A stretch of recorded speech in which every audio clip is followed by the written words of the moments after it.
You might have seen this cool effect done in Photoshop or After Effects, and this is called pixel sorting. So you pick a row of pixels and you reorder it based on brightness, which turns all of these pixel lines into kind of this glitchy look. It's done on actual pixels, so if you do this on an animation, the result is pretty unstable and controlling the look is pretty hard. However, today we are going to make this in 3D, so it looks rather similar, but you can turn the view, you can animate the model, you can also manually paint where exactly you want this effect to be. Let's take this hand model that I also used for the thumbnail and let's try to glitch it out. So for that, I'm first going to paint where I want this glitch to happen, and for that we're going to use hair. Okay, I'm going to go to curve, empty hair, and this now adds into the outline a curves object. So now if I go to the sculpt mode up here and I set my curve shape to be 0.1 meter of length and 2 points, making sure the add brush is selected, I can do something like that. I can add a little bit of hair onto this hand, okay, into a very unnatural position, but still, this is good enough. We need to make it look better in geometry nodes. So let's open up this window on the side here. Let's open up geometry nodes.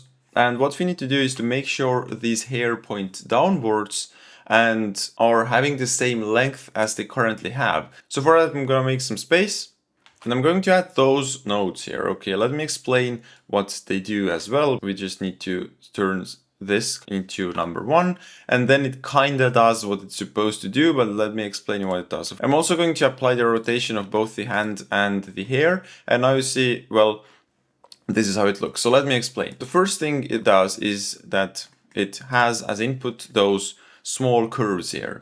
Then what happens is on each of those, each of the points of each of those curves, you can also do each spline, doesn't really matter. It's going to store the total length of that spline, which is going to be 0.1 as we set as the default length of our splines. You can see each spline is 0.1 meters in length. And now what happens is it's going to resample each one of those splines into exactly 1 point. So now we only have those points on the surface of this hand, and then it resamples each one of those single points into 2 points, which sounds kind of crazy, but it's very important because this first made the point be on the surface. The second one, make sure we have one extra. And if you have this one extra, using this endpoint selection, we can select the last one of these points and then move it down by exactly 1 meter, or up in that case, or we can also move it down.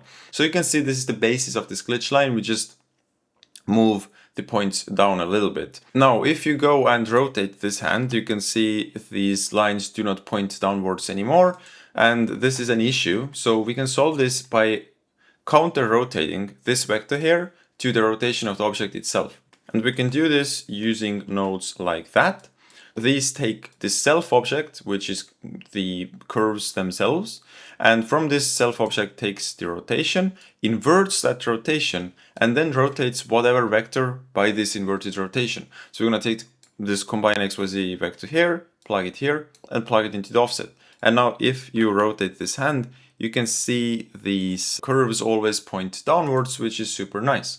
And this is the basics of the system already looking pretty good. Now, if you look at the reference, you can see, I mean, these are irregular, obviously. They are not just one straight cut there. This is rather easy. You go to sculpt mode and you select this upper brush here and you make sure it is a grow and shrink. It is always about growing and shrinking. And if you do something here, you can see, well, the curves themselves, they get longer, but the ones that are down here, it doesn't really happen. And the reason is that we are storing this total length here. We did this, but we're not actually using this before we do all of our shenanigans here. So what we need to do is to just take a named attribute node, take our total length attribute and use this one instead of this arbitrary -1 for the length. Instead, we want to use the length that the curves had, okay? So we're going to put it here and you can see, well, this works exactly as we have planned. We just need to make sure that it goes downwards instead. So I'm going to add a little math node that does multiply it with -1, and now we are good. Also, you might want to add some randomization to it. So a system with a noise texture like that would exactly do the job. So we just take the total length and we add, you know, some random noise to it that has been mapped from its minimum maximum to 0 and 0.1, so we know that it's always in a certain range, so something like that. And you can tune the randomness here. So I'm going to just put it to 0.1, and this is how it works. Now let's try to render this and make it actually look like the glitch on the reference. I'm going to just go to the render view and see, maybe we are lucky, maybe it works. We are not that lucky, it looks pretty horrible to be honest. So to make it a little bit better, what we are first going to do is get rid of those rounded blobs which are curves. And it's currently a pretty good state where it's rendering without any polygons at all, but this also brings some limitations. We can't, for example, hide the shadows to make it blend better with the surface. So after this set position that I have prepared, my curve shape with, I'm going to add those nodes here. So first I'm going to set some kind of a radius for my curve, and this helps me to just tune the shape of it, okay? And then after I've set the radius, I'm going to turn this curve into a mesh using a quadrilateral as its profile. So a quadrilateral is a square type of shape, which means it looks kind of like a pixel, but it's very smoothly shaded currently. It doesn't look very good. So I'm going to also take a set shade smooth node, and I'm going to turn this into, just untick it. So it's flat instead of being shaded smooth. And you can see the difference is noticeable. It looks a bit better already. Now we need to make sure these lines have some kind of a color, because currently they don't, they are just white. How we are going to approach the color is to take the material that is on the hand and just put it on the curves and use the same UV coordinates on the curves that is on the hand. So we just put the set material at the end here and use the material that the hand has. You can see it is using some color, but obviously it's not exactly what is on that point on the surface right here.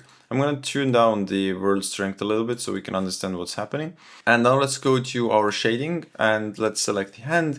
And you can see this is how the hand material looks. You can see we have a picture and this based in UV coordinates, but the UVs are on the hand, but they are not on the curves. So we need to fix that.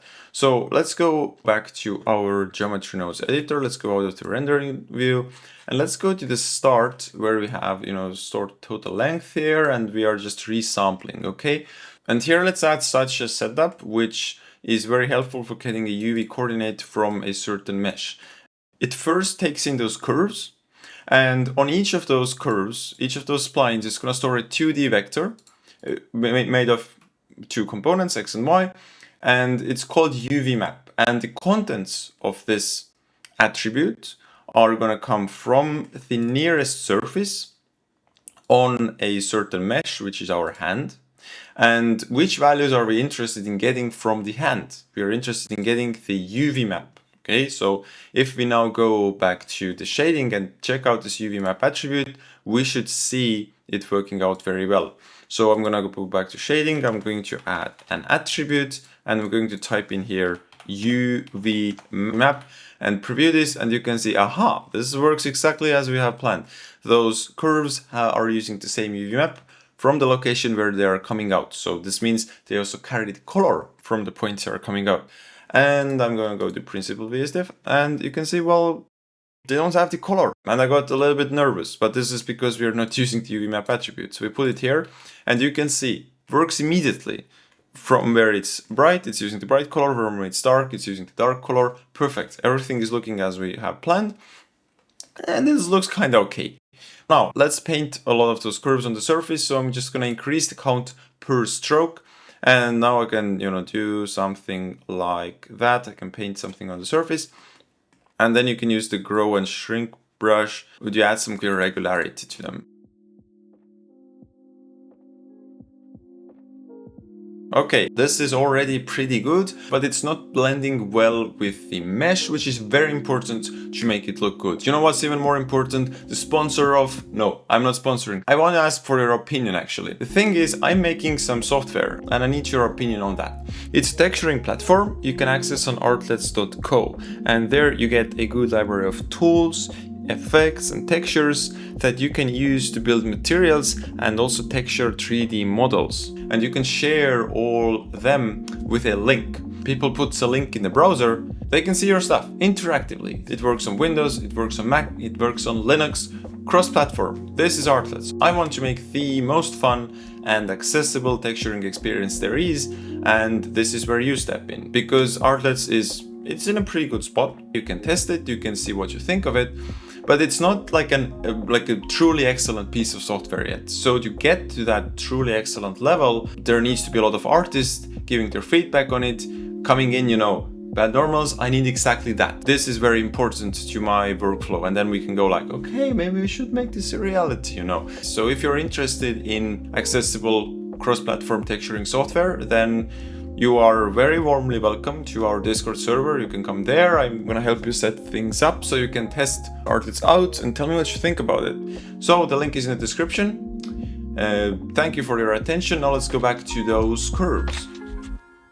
So we need to blend in the curves to the mesh so it's one smooth transition. And for that we can use normals. So using normals you can hide things that you could otherwise never hide. One of those things we want to hide are the glitch lines. So this means we need to make sure that the normal at the start of those glitch lines here is the same that the mesh has below it. So in the shaders, currently we are using some kind of a normal map here. I'm not even sure if it actually does anything. I don't think it does, but let's say it does. Maybe yours does. So I'm gonna keep it here. I'm gonna go to the pre-stable BSDF here, and we need to mix between this normal and some kind of fake custom weird normal for the curves. So I'm gonna go and add a mix node here, vector mix, and now we can do that. So we can mix between the normal map itself and some kind of a horrible normal. But we don't want to use this horrible normal here. Instead, we want to get the normal from the nearest point on the mesh surface below that curve. And we can do this in geometry nodes because it's a geometry based operation. So we go to geometry nodes and make a little bit more space here for the 1,000th of time and add a duplicate of this system here. So I'm going to do like that. I'm going to make sure the attribute I'm storing is called mesh underscore normal. Don't call this custom normal because Blender will then not show it to you because it thinks it's some kind of an inbuilt attribute, but it's not. It should be called mesh normal.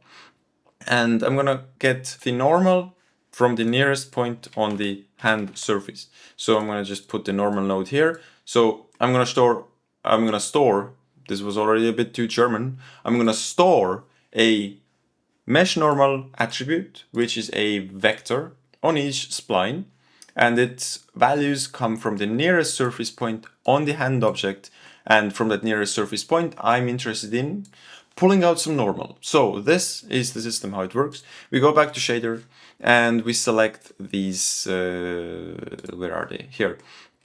These lines, and now we need to put this custom mesh normal here. So I'm gonna zoom out a little bit. Guess what? Add some space and paste in a bit of a complex setup. But don't worry about it. So I'm going to keep this one to the side. This one we don't need. I'm just going to use this mesh normal currently. As you can see, this attribute looks like that. So this is the normal of the mesh.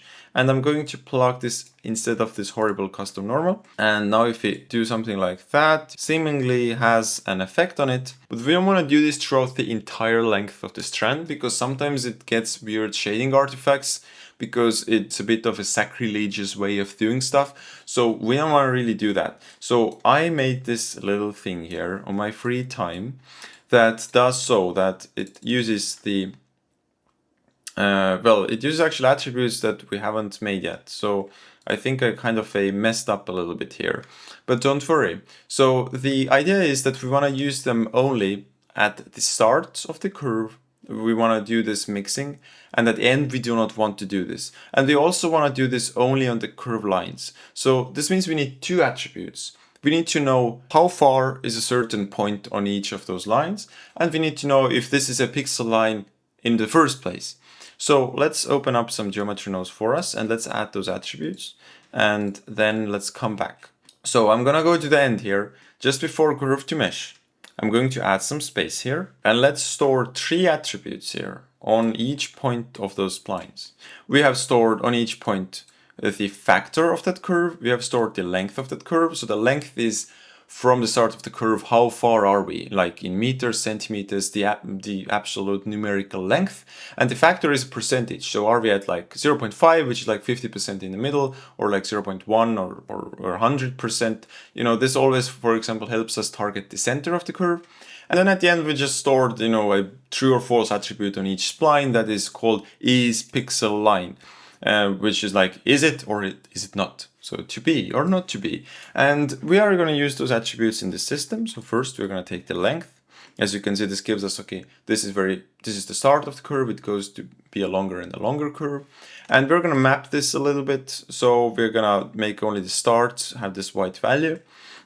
And then we're going to multiply this with, is this even a pixel line? Because if we don't do it, this hand here is also going to be selected. So we're going to use this one and plug this into the factor. And now the custom normal is only used for those curve lines in the top here. If you unplug or plug this, you can see the color does become a lot more similar to the surface. However, you also notice some other things, you know, those dark kind of like shadows and not very good stuff. So the second part of blending stuff in nicely is removing the shadows, okay? Removing the shadows, removing this ambient occlusion-y light around those strands. And well, to do that, we are going to make a lot of space. Oh, I'm just kidding, it's not that big. So I'm gonna pull in this setup here, and I'm gonna explain, as always, with great detail what it does. So this is a setup that mixes between two states. First one being what we just did, our proud child here, you know, this shader. And the second one is a transparent shader. So everything turns transparent except, you know, those black areas. I just don't have enough transparent bounces. We don't really care. So now we want to mix between this, but only in some certain situations. So where we want to do this is first, when we have a pixel line, don't mess with the hand, only with the pixel line.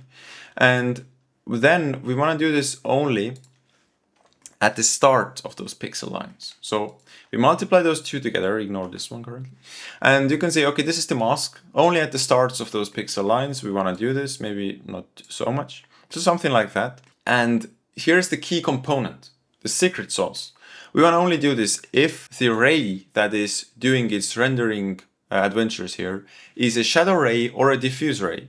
So if we don't use the system, you can see, well, we have shadows, we have diffuse rays. I'm just gonna manually turn them off in the rendering section so you can see what actually happens here. So I'm going to visibility, and I'm gonna turn off diffuse and then shadow. And you can see, I mean, the effect is pretty immediate, right? But we don't wanna do this completely because this makes things look very bland. So what I'm gonna do is use this system to only do this at the start here. So I'm gonna multiply with this one as well. So if you multiply conditions, it creates the common part of that condition. It's like the AND operation in programming. And I'm going to put this mix shader back into function and plug this into the center. So now you can see that it has an effect on the start. So the start blends in much better now. And well, I would say these are blended in pretty good, pretty well if you use correct grammar. Now the most important thing. You can see on pixel sorting the effects of the sorted lines are actually, you know, it's getting like starting from the dark and then going to some bright stuff. And so let's replicate that. And to know where is the end of each spline, we can just use the factor attribute and create this system right here. So what this does, well, this is the factor. Then we map this to kind of only be the ends, and then we power it a little bit to make this, you know, kind of add this smoothness to it. And then we add to a certain color something based on this factor. The certain color is going to be the base color here. This makes it look like the pixel sorted effect. So we're going to connect this into the base color and going to preview this shader from the end. And you can see this adds this kind of subtle hint much better in my opinion. Now you have learned everything you need to do. You just need to paint a lot of those curves on the surface of this hand, and then you have pixel sorted almost. If you want to know how to make actual 2D pixel sorting with geometry nodes, I do have a tutorial on that on badnormals.com. You can also get all the good looking files from the development of this technique and a long, very detailed explanation of everything we did here and for each file as well, because you guys asked for it. So, see you in the next one. I guess this was pretty cool. The sun is already up. White balance is completely off, but I guess you guys appreciate the technique. See you in the next one.